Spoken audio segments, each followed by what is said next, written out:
おはようございます。さあ、YouTube たち、みなたち。このウェブカムもう使いなので、今日のトピックは、Importance English OK、英語モードにはuh, the importance of learning a language. A lot of people on YouTube have made videos like this, and I think my channel won't be. I feel my channel won't be complete if I don't have something to this effect. Um. All right. A lot of people out there. If you're here, most likely you're not one of these people. You're one of the people that likes to learn languages. But if you have a friend that you probably have a lot of friends that your family, like my mom, she absolutely refuses to learn another language. She lived in Spain for like I think a year and a half. She learned Spanish and then she just never used it again. And like she like refuses, and every time I bring it up, she gets angry. And I'm like, whoa, like we live in a future world where with the internet and other things like that, we're expanding to where we can use like do business with people we couldn't have done business with before because it was just simply too hard to communicate because it was just so hard to learn a language because all you had was a book or a teacher, and now you have the internet. You can pretty much, or yeah, not just pretty much. If a language community has produces videos or audio like blogs and stuff, or I mean even writing is even easier than before to find. So now you can find as much listening and reading material as possible with the help of the internet. So uh, now it's easier than ever before, and now we can do business with other people. And a lot of people tell me like, "Why are you learning Japanese? Nobody speaks Japanese." And I'm like, a whole country of people speaks it, and they all learn English. And when they come here, they speak English to a well enough. If they actually like make it into like living the country, and they like you live here for a while, you're gonna learn English, and you're gonna get a lot more fluent with it. So I mean, I don't know what the big deal is. Like that, like all these other people come. I mean, Obama said it. He said like all these people from Mexico, they come here, or Guatemala, or El Salvador, or Argentina, or any Spanish speaking country, or Cuba. They come here and they learn English, and and people say like, "Oh, why don't you learn English?" It's like they are. They just aren't comfortable using it, and there's a lot of those people that like say like that are so that make it even more, make people who are learning a language feel even more self-conscious by like saying that their English sucks or whatever.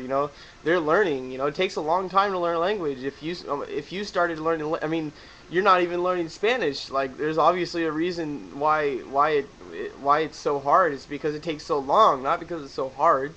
It's like it takes at least a year of everyday listening to even begin to get fluent, and then after that, it takes even more, like 5 years, 6 years. I spent 10 years studying Japanese, and I still don't consider myself fluent. I mean, other people may disagree, but I have a lot of like problems with the vocabulary, and and most Japanese people will probably be too polite to tell me about my mistakes, but I haven't really spoken to many people, so I'll find that out I'll find out how exactly how fluent I am when I actually go to Kyoto as soon as possible. I need to get my GED and get some money together so I can get a plane ticket and pay for the school.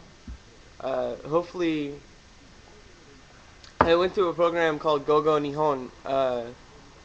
I may as well put the link in to the bottom since I mentioned them. uh, they help you find a school and stuff like that. Anyway, um, so it's very important. The number one reason is because if there's correct communication, you'll be able to avoid a lot of problems. A lot of problems occur because people have miscommunicated their intention. Like, they may have good intentions, but they said something the wrong way. And then like body language is a lot. So even if you have incorrect language usage, if you have good body language and you're apologetic, and if even if you switch to your native language and start saying like what your true intention is, like at least they'll get the vibe from you, you know, like that you're not like a bad person, that you're like want good. If you're a person who like goes up to people and like, you know, makes fun of their T-shirt and like wants to punch people, then obviously you're gonna get problems, run into problems. But you know, if you're you know just a normal person who goes about there every day, like get a newspaper, you know, go to a restaurant and order a burger or something, you know, you're not gonna really run into problems.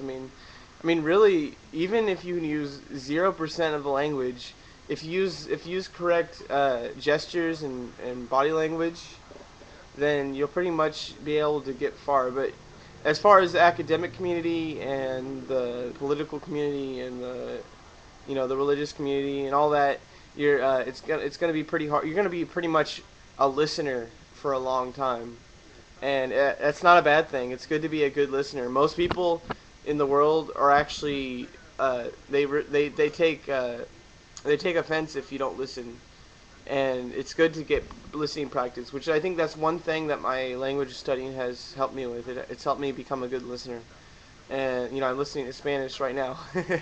um, but yeah, I feel that I'm a better listener in Japanese than I am in English. In English, I'm more of I kind of hijack conversations a lot. Maybe that'll be a good thing. Maybe I'll make a lot of money someday to be like a motivational speaker or something. I don't really want to do something like that. I really just want to help. I don't know. I'll find a way to make a living. I won't do one thing. I'll just like find.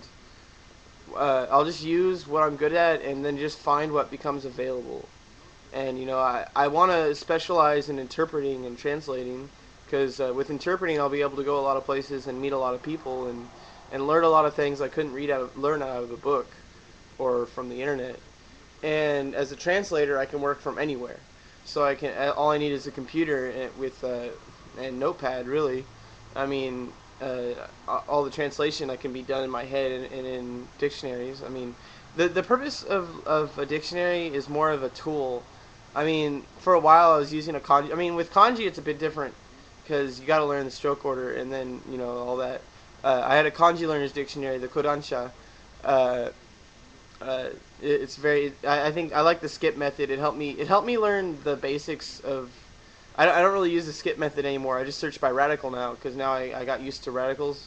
And with Chinese, I think I'm gonna learn that the four corners, because I think the Chinese are onto something. It is their writing system, so obviously they're gonna have the most efficient way of categorizing them.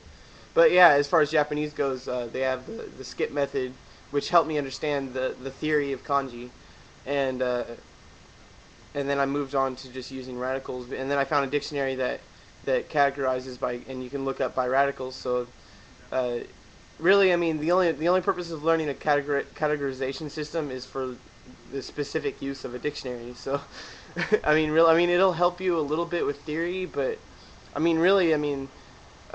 dictionary is really just a tool. The best dictionary is in your head. Is your active. I don't know if these are if there are actual terms for these, but I've made up terms. There's active vocabulary, which is the vocabulary you use, like with my English, which I don't have to think about. I don't have to look up. I can read it and understand exactly, with or without context, what it is. And then there's inactive vocabulary, which are vocabulary that you'll understand, but you won't really be able to call upon. You have to actually think a little bit to use it. And then there's just vocabulary that you understand. You understand where it's coming from, but you don't understand anything about. You never heard it before. You never seen it before. I don't know what to call that vocabulary. I guess non-vocabulary, non-existing, no existencia. Anyway, so yeah, that's very important. You can avoid. With correct communication skills, especially in your area. My area, California, the most popular languages are English and Spanish, as well as Korean and Mandarin, Chinese, maybe Cantonese. I'm kind of iffy about Cantonese. I kind of want to just focus on Mandarin for a while, because it's for some reason I listen to Mandarin and it's easier for me to understand. Probably because it's the language of the Hans, They started it all. Anyway, I think it may be because it's more structurally similar to Japanese. Just like Korean, I understand Korean structurally, but I don't understand the vocabulary. So like I can listen to Korean, and I can understand from like a lot of vocabulary is similar. Like I think gunyu in Japanese is in Korean is like hunyu or something like that, or aunyu, or they have different sounds in Korean. They go like out and like I don't know. Anyway, but yeah, you'll avoid a lot of problems, and you'll also make a lot of friends. So like if you make the effort to learn a language, someone I mean like let's say like someone who you're really proud of the English language, and then like you're like I love the English language, I love reading books, I love writing a journal, I love writing, and then like someone comes along and says like hey, I love English, I want to learn English, I'm learning English, I'm using it right now, correct me please. And I apologize, for my miscorrection. Then you're like, oh cool, you're kind of come here my friend, like let me help you, let me talk with you, can you lend an ear? And they'll be like, I'm glad to listen. Then you'll be like, oh, let me tell you lots of things. Even if they don't understand, like they'll understand some words. I mean, if someone speaks in Spanish to you, you'll know like no, like no necesita. That sounds like, oh, not necessary. And then you'll like put that together in context with everything. So every time you hear no necesita, you know that means that it's not necessary. Or you see si se puedes, or nunca and nadie, and all the no forms, like all that. Anyway, people will like you for learning their language. I mean, maybe not some people. I mean, some elite people. Like a lot of people on the internet are very elite, and that's, I mean, by elite I don't mean they're good. I mean elite meaning they reject anything that's different from the norm, or that's like I think part of the English language that needs to change is we need to get rid of the word whom. Because a lot of people, elite people, will say like for whom to like correct you. And I guess there's people like that in a lot of languages, in Japanese probably. But for the most part, it's just makes you sound like a fool. I mean, like, the specifics of a language aren't what makes you good with the language. If you're comfortable with the language and you can use it in any situation and you can read any given text, then it doesn't matter if you use like me and my sister instead of my sister and I. Like I think that should change. Like it shouldn't matter which order you put it in. Like a lot of languages, you just say one word and it just depends on the context. Like what the fuck I'm talking about when I say me and my sister. Like why does it matter if I say my sister and I? Like in formal writing I'll always say like my sister and I, but I mean like in general speech, like does it really matter if I say who or whom? Or like in writing I always correct. I mean it's good to always use correct spelling. That's one thing that you should always do importantly. I mean if you've seen my video, you saw how much I like was like a stickler for correct word. Like if I didn't know how to spell a word, I clicked on the no button and then like googled the word how I thought I spelled it and then changed it. You should always make that effort. If you're not sure how it's spelled, then you should trust your instinct and double check. But yeah, my brother, he's native English speaker, and now he speaks nothing but Spanish because of work and because now he's married to a Spanish speaker. I'm staying there until my class finishes, and then I'm going to Fresno to live with my mom. He wrote on the whiteboard over there, he said "you're welcome," and he wrote the possessive "you're." So I crossed it out and I wrote you apostrophe re for you are, because I mean like he's a native English speaker. A lot of people do that, mix up the you and you are. I mean you're possessive and you are indicative.